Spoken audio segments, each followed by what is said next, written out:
Broken news, people. Broken news. I would call this a breaking news setup, but this news actually happened last week. But I wanted to talk about it because it's interesting. So, I like true crime. I obviously like music. So it's kind of interesting when you have a cross section of things that happen where true crime meets music. So, we'll tell a short story before the story kind of tells itself actually. So, one of music's kind of interesting mysteries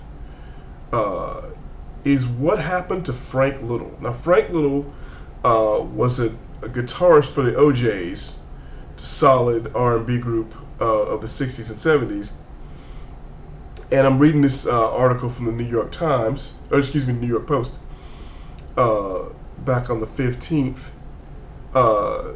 And it starts out with the human remains found in a trash bag nearly 40 years ago have been identified as those of Frankie Little Jr., a guitarist and songwriter for the R&B group the O'Jays, police said.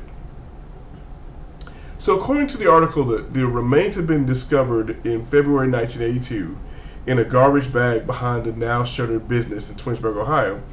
And the way they originally identified the DNA to identify Little as the victim was using the DNA provided by a close relative. That's back in 1982. The DNA was like in its infancy. Like the fact that they were even able to get an ID on the victim was kind of impressive. So fast forward, it's 2021, and there is a project called, according to the article, the DNA Doe Project, which provides the names of potential living relatives who are able to really provide Frank's name. And they added that his identity was later confirmed by a medical examiner who ruled his death a homicide. So here comes the interesting. Well, the whole story is interesting, but his disappearance is kind of odd.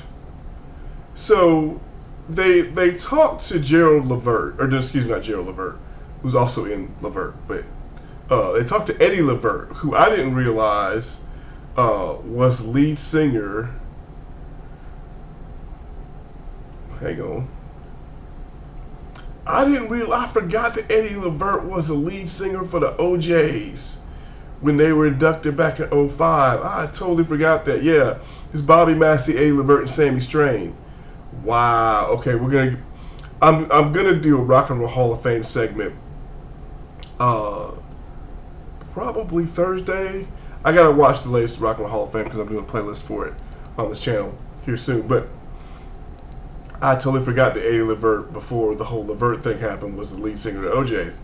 Wow. And the O'Jays was a little bit before my time, because I think I was like, when I was a kid, Levert was big. The O'Jays had just like pretty much gave up the ghost when I was born, I think. But Levert was big when I was a kid. So the story is that because they had in the mid 1960s,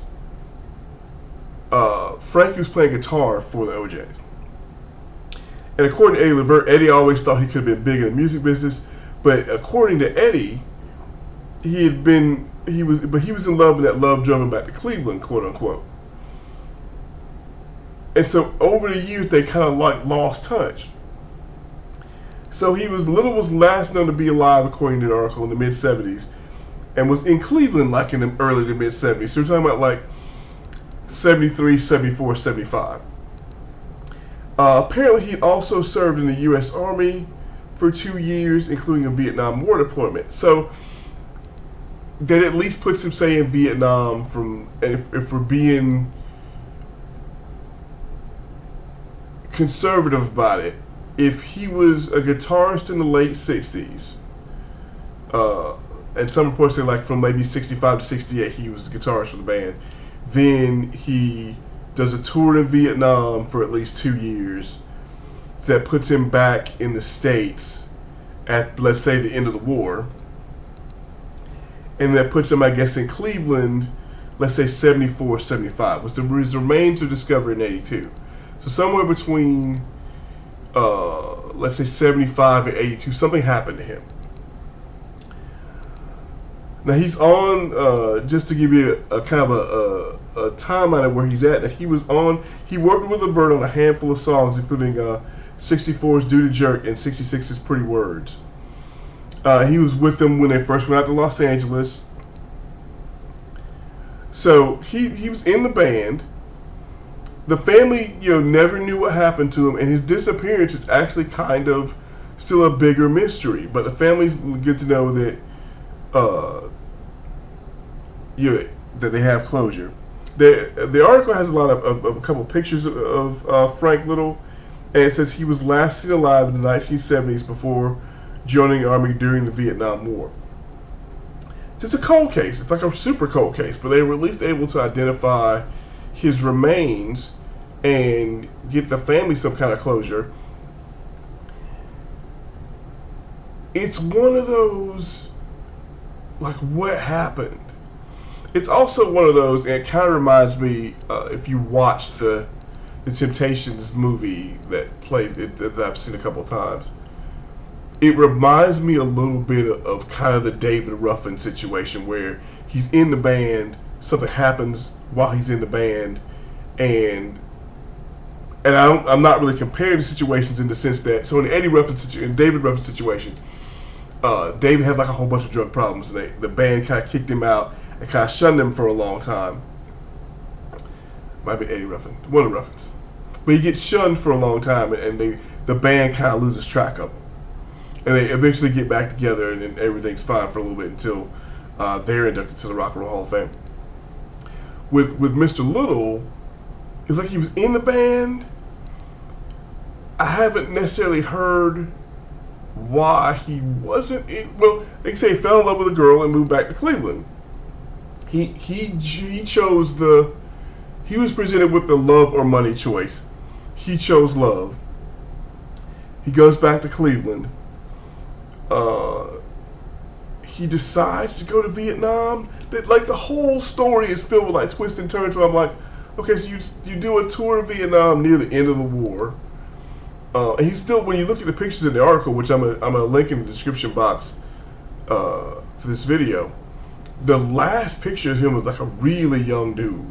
Like, he looks like he's 18 or 19 in the photo, like the last photo. He looks like super young. And one of the things, and not to get like overly dramatic about it, but he's found in a couple of trash bags behind this old store. It's his body, and the article talks about how his body's got cut up and everything, put in the bags. So it's like something happened to you where you get back from the war. You're doing whatever it is you do back from the war. You're with your girl or whatever. And somehow between you not going back to the band or not putting together some kind of normal life, maybe you did, who knows, you end up getting killed and dismembered. And they find your body and they identify you, but outside of, what they say happened, nobody knows how it happened. So in theory, his killer is out there. Why it happened, nobody knows. Like, none of the particulars, who, what, when, where, and why about that case, other than him being the victim, unknown. It's still a mystery, but at least there's that part of the story that has some closure to it. But for the longest time, it was just one of those, like, what happened to the guitarist of the OJs? Like, it's been one of these things that, as a kid, I would hear people talk about, but was too young to, like, even understand what the story is. Now I'm an adult and I'm old enough to see part of the story told. Like, okay, this is what happened to him. We don't know how it got there. And I guess because of time, we'll never know how that part got there. So it's crazy. But this broken news. I'm going to try to do more broken news stories because I got this news stuff keeps happening all the time in music. And, I really didn't get my take on this. I guess my take on this story is that I'm glad to see it got closure. I'm also kind of glad, like I say, it was a thing that I would hear about as a kid, and it's only now as an adult where I'm like, wow, okay, that's the story. So that's pretty cool. So this has been Broken News for the main channel. I'm gonna put together the Christmas list, the Christmas playlist here soon. I actually put together songs now. Still gotta figure out the theme really, other than general Christmas time. So we're probably gonna get that put out before Christmas. Definitely. All right. Catch y'all later.